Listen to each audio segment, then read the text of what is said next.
these little diary videos get to be a bit silly sounding, but it's all in real time and it's true.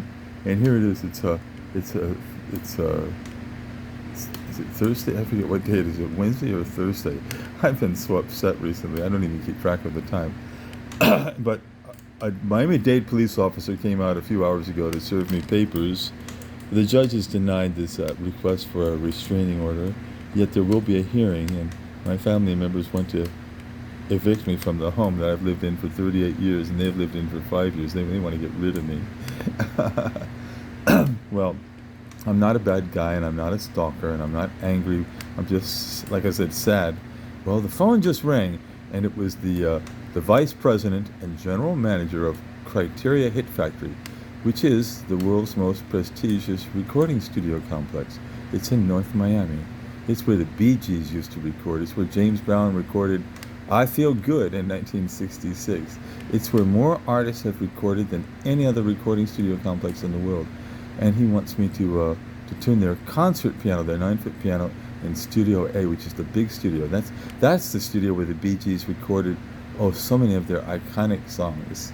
You know, for the movie. What was it? What was the name of the movie? And I'm blanking out on words and names right now. It's called Asphasia.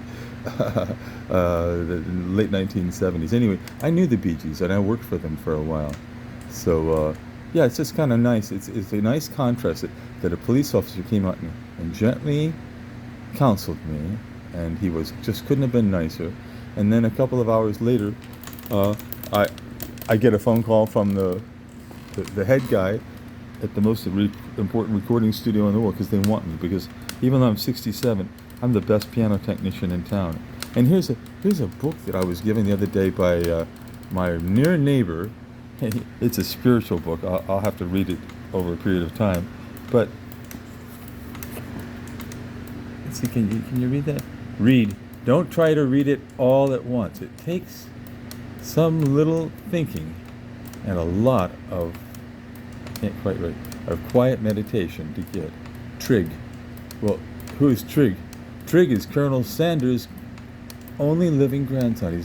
He's the closest blood relative to Colonel Sanders of KFC fame. He was one of the nicest people ever. And Trig is a friend of mine for 38 years. And he knows I'm grieving and he wants to help me. So he gave me this book, and it's inscribed by one of the greatest people I know, Trig Adams. You can look him up. He's a wonderful guy. Yeah, The Power of Now. So he's right.